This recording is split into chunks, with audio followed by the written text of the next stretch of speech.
저는 두 아이의 엄마인 40대 초반의 여자입니다. 결혼해서 두 아이를 낳은 건 분명 사실이지만 지금은 이혼하고 두 아이들을 키우며 살고 있어요. 사실 지금도 제가 뭘 잘못해서 그렇게 된 건지는 모르겠습니다. 한때는 삶을 다 포기하고 싶을 정도로 힘들었는데 그저 우리 두 아이들만 바라보며 버티고 살았더니 또 이겨내고 새로운 삶을 시작하게 되었어요. 일단 제 이야기를 먼저 하자면 저는 친정이라고 할 것이 없습니다. 아빠는 엄마와 결혼도 하지 않은 채 저를 낳자마자 집을 나가셨고 그 뒤로 단 한 번도 소식조차 들어본 적 없어요. 지금까지 한 번도 찾아온 적 없고 제가 먼저 찾은 적도 없습니다. 엄마가 갖고 있던 사진으로 한 번 보긴 했었는데 별로 궁금하지도 않아서 다신 찾아볼 생각도 하지 않았죠. 그리고 불쌍한 우리 엄마는 제가 23살이 됐을 때 암으로 먼저 돌아가셨고 그 뒤로는 남편 만나 결혼하기 전까지 쭉 혼자서 살아왔습니다. 저는 엄마 돌아가시고 난 이후에는 외가 쪽 친척들과도 서먹해져서 연락할 가족도 친척도 없이 몇 년을 혼자 외톨이로 지냈어요. 그도 그럴 것이 외할머니 외할아버지는 저만 안 태어났으면 우리 엄마의 인생이 이렇게 될 일이 없었다는 말을 자주 하셨거든요. 엄마가 암에 걸려 돌아가셨을 때도 저를 혼자 키우느라 힘들어서 몹쓸병에 걸린 거라는 말을 엄마 장례식장에서 저한테 하셨어요. 그래서 장례가 끝난 뒤로 다시는 외갓집 친척들을 제가 먼저 찾지 않았고 그쪽에서도 저를 가족으로 생각하지 않았습니다. 모든 사람들과 연락을 다 끊어버리고 그저 기계처럼 다니고 있던 회사에 출퇴근하며 돈만 벌고 있었어요. 왜 살아야 하는지 아무런 목적도 없이 숨만 쉬는 송장처럼 살던 와중에 바로 그때 남편을 만나게 되었고 짧은 시간에 사랑에 빠지게 되었습니다.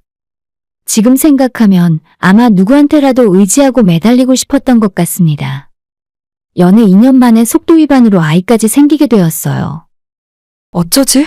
나 아직 엄마가 될 준비가 안 됐는데. 오빠네 부모님이 허락도 안 해주실 것 같아. 너무 무서워. 제가 불안에 떨자 그 남자는 자기가 아이까지 다 책임질 테니 걱정 말라면서 결혼하자고 이야기했습니다. 저희 친정집이 완전히 산산조각 나서 정상적인 상태가 아니기도 했고 저는 사실 결혼은 자신이 없었어요. 이 모든 것들로부터 도망치고 싶었지만 뱃속의 아이는 저 혼자 키울 자신이 없더라고요. 사회적으로 미움모라 손가락질 받는 것도 싫었고 앞으로 태어날 우리 애도 엄마 혼자 있는 것보다는 아빠가 있고 정상적인 가족에서 자라는 것이 낫지 않을까 싶었어요. 무엇보다 제가 아빠 없이 자랐기 때문에 애한테까지 그런 환경을 물려주고 싶진 않았습니다. 그렇게 이 남자의 말 하나만 믿고 결혼을 하기로 결심한 채 남자친구 부모님께 인사를 드리러 갔었는데 집에 아버님은 안 계시고 남편은 어머님과 둘이서 살고 있더라고요. 저도 만만치 않을 정도로 어려운 가정 환경에서 파란만장하게 자라왔지만 남자친구네 집안도 저희 집과 큰 차이가 없어 보여서 차라리 잘 됐다 싶은 안도감도 들었습니다. 상대방 집안이 부모님 두 분 모두 잘 계시고 화목한 집안이었더라면 제 집안 배경이나 이미 결혼 전에 속도 위반을 했다는 사실 때문에 아마 결혼을 반대하셨을 거라고 생각해요. 집안 사정이나 경제적인 여건상 당장 결혼을 하더라도 신혼집을 따로 구하기 힘들었고 제가 아이를 낳으면 당장 일을 하지 못하고 남자 혼자 버는 돈으로는 홀로 계신 어머님부터 시작해서 제가 애 낳고 집에서 아이 키우며 지내는 것이 거의 불가능한 상황이었습니다. 선택은 딱 한 가지밖에 없었고 제가 그 집안에 들어가서 어머님이랑 같이 사는 수밖에 없었습니다. 결혼식은 정말 남편 쪽 식구들과 제 친구들 몇 명을 불러놓고 간소하게 치렀고 어머님이 아이 가진 몸으로 비행기 타면 안 된다고 하셔서 저희는 부산으로 짧게 신혼여행을 다녀왔어요. 결혼하고 몇 달 지나서 건강한 아들을 낳았고 어머님이 아이 봐주시겠다고 해서 저는 산후조리 끝나고 석 달 뒤 몸이 어느 정도 풀리는 대로 회사에 복직해서 바로 일을 할 수가 있었어요. 방 2개 있고 작은 거실과 주방이 딸려있는 오래된 다세대 주택이었지만 그 정도만 해도 제가 혼자 살던 집보다 좋으니 감지덕지하다 생각했습니다. 일단 외톨이로 지내던 제가 밥상에 둘러앉아 수저를 마주할 수 있는 가족이 생겼다는 점에서 안정된 마음이 생겼습니다. 하지만 지금 와서 다시 생각해봐도 당시에는 어쩔 수 없는 선택이긴 했지만 시어머니와 한 집에 사는 것은 쉽지 않았어요. 살림 오래 하고 깐깐한 시어머니 눈에는 제가 하는 일이 다 부족해 보이고 심지어 일러 바칠 부모조차 없는 천혜고아나 마찬가지였으니 더욱더 만만해 보였겠죠? 어머님한테 심한 일을 겪어도 이야기할 친정 부모도 없고 아이 때문에 도망갈 곳도 없었습니다. 그래도 신혼 초에는 남편이 저를 사랑해주고 아껴주었기 때문에 그거 하나만 믿고 버티고 언젠간 돈을 모아서 분가를 해야겠다는 생각으로 버티고 살았죠. 옛날 분이신 저희 시어머니는 아들이 태어났다고 정말 좋아하셨습니다. 불행 중 다행으로 시어머니께서는 손자를 끔찍하게 여기고 사랑해 주셨습니다. 아들이라서 그랬겠지만 어머님께 아이를 맡겨놔도 전혀 걱정되지 않으니 저도 일에만 집중할 수 있고 좋았어요. 사실 제 입장에선 나쁘지 않았습니다. 회사에서 일하는 것 하나만으로도 몸이 힘들었기 때문에 퇴근하고 육아에 크게 신경 쓰지 않아도 될 정도로 어머님이 아이를 봐주시는 것이 감사한 일이었죠. 그렇게 악착같이 지내다가 결국 저와 남편은 힘든 상황에서도 돈을 어느 정도 모을 수 있었습니다. 아이가 3살이 되었을 때 작은 아파트를 전세로 얻어서 분가할 수 있었어요. 전세라곤 하지만 대출을 꽤 많이 받아야 했고 집안의 살림살이를 맞출 돈까지 탈탈 털어 넣었기 때문에 가전제품은 대부분 근처 중고가게에서 하나씩 사다가 들여놓았죠. 그래도 좋았고 일단 어머님과 분리된 우리 세 식구만 살 수 있어서 정말 행복했습니다. 아이는 3살이 되어 아침에 어린이집에 보내고 나면 제가 퇴근 시간까지 거기서 봐줄 수 있기 때문에 육아하는 것이 큰 부담이 되진 않았어요. 물론 쉬운 일은 하나 없었고 어머님과 함께 살 때에 비하면 제가 해야 하는 일이 훨씬 늘어났습니다. 퇴근하고 집에 돌아오면 집안일도 하고 아이도 봐야 하는 상황이었지만 그래도 어머님과 같이 사는 것보다는 훨씬 행복했어요. 다만 저희가 분가할 때 어머님의 반대가 심했었는데 그때 남편이 중간에서 많이 흔들리는 모습을 보였습니다. 결혼할 때 지금은 여건이 이러니 어머님 댁에서 시작하고 나중에 돈을 모으면 분가하자고 이야기를 했었는데 막상 분가를 할 수 있는 상황이 되자 남편은 어머님 눈치를 보느라 확실하게 처신을 못하는 겁니다. 우리 엄마 입장이라는 것도 좀 있잖아. 갑자기 나간다고 하니까 서운하셔서 저러는 거지. 당신이 좀 이해해. 몇 달만 더 같이 살다가 천천히 나가도 돼. 이런 식으로 한 번, 두 번 미루면서 분가 결정을 한 뒤로 반년을 더 그 집에서 뭉개고 살았어요. 이러다가 평생 어머님 집을 벗어나지 못하겠다는 생각에 저도 남편에게 그냥 나 혼자라도 아이 데리고 나가서 살겠다고 이야기를 했고 그제서야 남편도 마지못해 저를 따라서 분가를 결정하게 되었습니다. 이사를 하는 날까지 어머님이 마치 초상이라도 치르는 것처럼 동네가 떠나가라 대성통곡을 하셨고 행복한 미래를 꿈꾸며 시작해야 하는데 어머님 덕분에 찝찝한 기분으로 분가 생활을 시작하게 되었죠. 진짜 문제는 그 뒤로부터 남편의 태도가 몰라보게 달라졌다는 겁니다. 예전에는 어머님 때문에 스트레스를 받긴 했어도 남편이 중간 역할을 잘한다고 생각했었거든요. 그런데 한번 본인이 수틀린 뒤로는 결혼 생활 자체의 정이라도 떨어진 사람처럼 아무것도 하지 않으려 했습니다. 육아나 집안일에도 완전히 손을 떼버렸고 제가 조금 도와달라는 소리를 하면 왜? 너가 다 알아서 할 수 있다며? 우리 엄마랑 살 때는 엄마가 다 해주니까 집안일도 애 보는 것도 우습게 보였지? 너가 분가하자 했으니까 너 혼자 알아서 해. 라고 이야기를 하면서 우리 가정의 구성원이 아닌 것처럼 따로 행동합니다. 신혼 때는 다정하고 착한 남편이었는데 이제는 퇴근하고 집에 오면 혼자 문 닫고 방에 들어가서 게임만 하고 있어요. 그나마 제가 퇴근하고 아이 찾아 집에 와서 저녁 준비해놓고 밥 먹으라고 부르면 방에서 게임만 하던 남편이 슬쩍 나와서 반찬을 살피고 자기 마음에 들지 않으면 바로 아무 말도 없이 다시 방으로 들어가 버렸습니다. 그리고 나서 혼자 치킨 같은 걸 시켜 먹거나 나중에 말도 없이 컵라면 같은 걸 먹더라고요. 대체 우리 가족이 어디서부터 엇나가기 시작한지는 모르겠지만 어떻게 바로잡아야 하는지는 더 오리무중으로 알 수가 없었습니다. 남편은 돈 때문에 스트레스 받는다는 소리도 그때쯤부터 자주 하곤 했었는데 결국 그 이야기 역시도 저 때문에 분가하는 바람에 따로 사는 어머님 생활비를 드리느라 힘들다는 소리였어요. 저희가 분가한 이후로 어머님은 다시 일용직 같은 일자리를 나가게 되셨지만 그래도 혼자 사시는데 돈이 부족해서 남편이 50만 원 정도 보조를 하고 있었거든요. 어머님이랑 같이 살면 한 집안 생활비만 부담하면 됐었는데 이젠 두 집 살림을 해야 한다며 매일 불만이 가득했고 그 화살은 당연히 저한테 향하게 되었습니다. 애초에 저는 뭐가 문제인지 이해를 못하겠더라고요. 처음부터 언젠간 어머님과 따로 살 생각으로 시작한 결혼 생활이었고 저는 남편이 하자는 대로 반년 정도의 시간도 더 기다려 주었는데 왜 모든 잘못이 저한테 있는 것처럼 말을 하는지 모르겠습니다. 저 역시도 힘든 부분이 아예 없는 건 아니잖아요. 남편이랑 똑같이 직장 다니면서 맞벌이하고 동시에 살림과 육아까지 제가 다 도맡아서 하고 있지만 이렇게까지 해도 돌아오는 건 너 때문에 식구들이 다들 힘들어졌다는 원망뿐이었죠. 그러는 와중에 뜻하지 않게 제가 둘째를 가졌다는 사실을 알게 되었고 온 집안은 발칵 뒤집어졌어요. 제 임신 소식을 들은 남편은 전혀 좋아하는 기색이 아니라 아무런 말도 없이 담배를 피우러 나가버렸고 어머님한테 말씀을 드리자 바로 불같은 호통을 치셨습니다. 뭐? 둘째? 지금 너가 둘째를 가졌다고? 설마 낳을 생각은 아니지? 지금 목구멍이 포도청인데 무슨 둘째 같은 얼빠진 소리를 하고 있어? 우선 어머님께서 지금 우리 집안 형편에 둘째가 가당키나 하냐면서 절대 그 아이 낳지 말라 하셨죠. 제가 둘째를 갖고 아이를 낳게 되면 또 일을 하지 못할 텐데 이제는 어머님 댁에서 나와 분가를 하고 있는 상황에서 생활비까지 줄어드니 솔직히 막막한 기분이 들긴 했습니다. 현실적으로 우리 지금 집안 상황에서 둘째를 낳아 제대로 키울 수 있을지 확신이 들지 않았죠.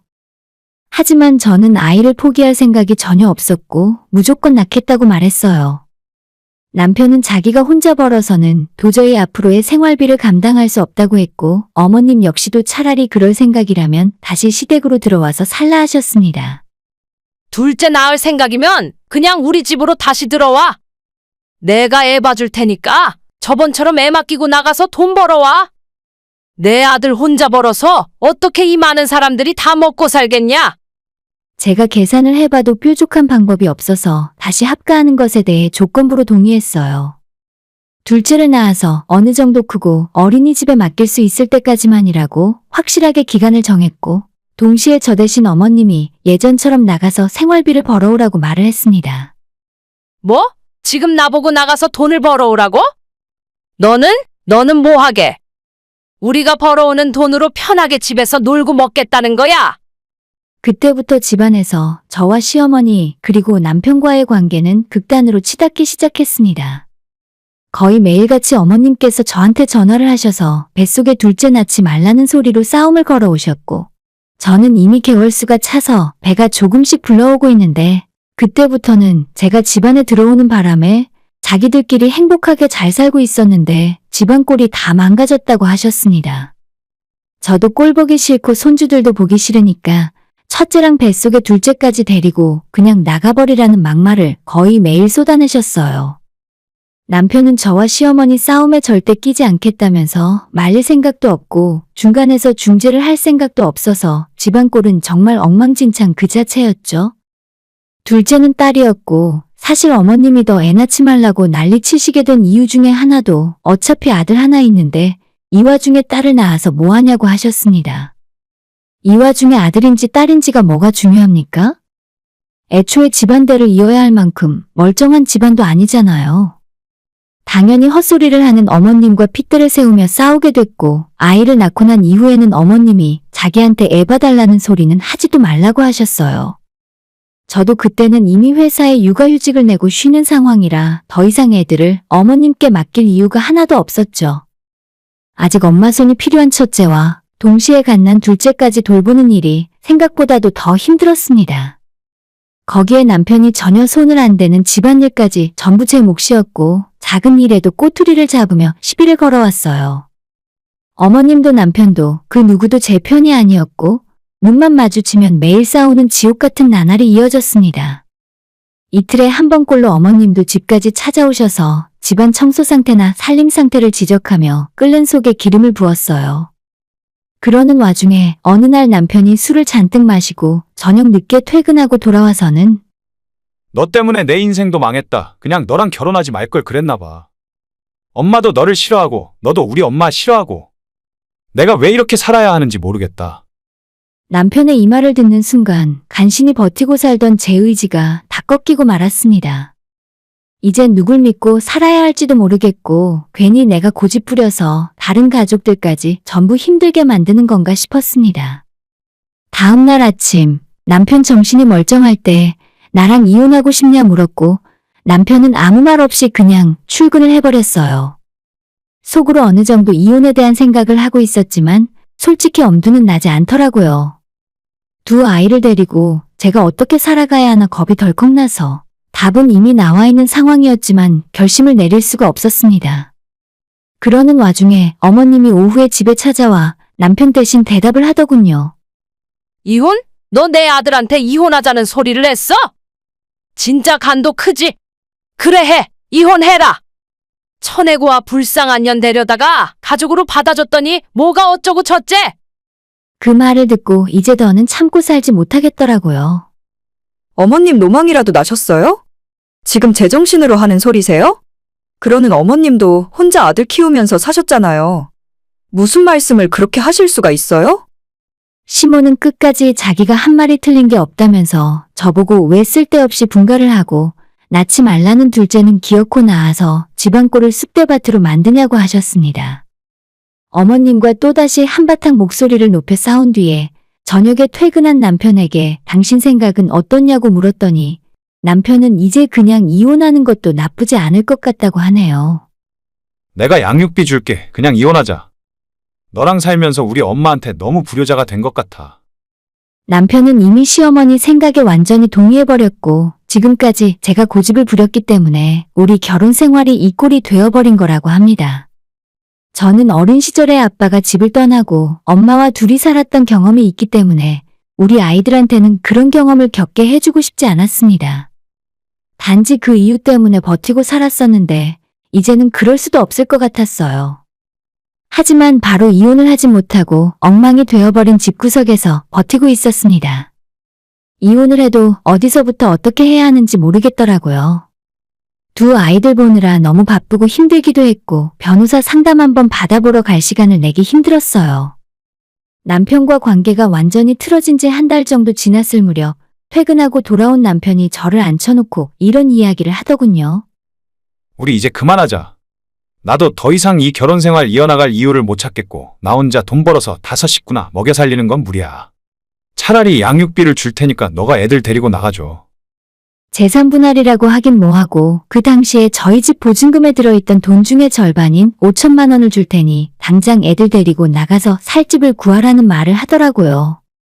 양육비는 나중에 협의하기로 하고 일단 제가 육아휴직 급여를 받는 중이라서 아이들 한 명당 50만 원, 도합 100만 원을 남편에게 더 받기로 하고 일단 집에서 나왔습니다. 그렇게 저는 두 아이와 살 집을 구한 뒤에 짐을 챙겨들고 집을 빠져나왔죠. 어느 정도 정리가 된 이후에 변호사를 찾아 상담을 받았고 워낙 저희 부부가 모아둔 재산이 많지 않다 보니 이혼하면서 재산 분할로 5천만 원 이상의 돈은 받기가 힘들다는 말을 듣게 되었어요. 양육비 역시도 한 명당 50만 원, 두 아이가 성인이 될 때까지 100만 원을 받기로 한 것 자체에서 제가 소송을 걸더라도 크게 늘어날 확률이 적다고 하네요. 그래서 그냥 그 조건에 변호사 대동해서 합의서를 쓰고 남편과 협의 이혼으로 결혼 생활을 마무리하게 되었습니다. 올해 연말까지는 육아휴직 기간이라 집에서 아이들을 보며 지내는 중입니다.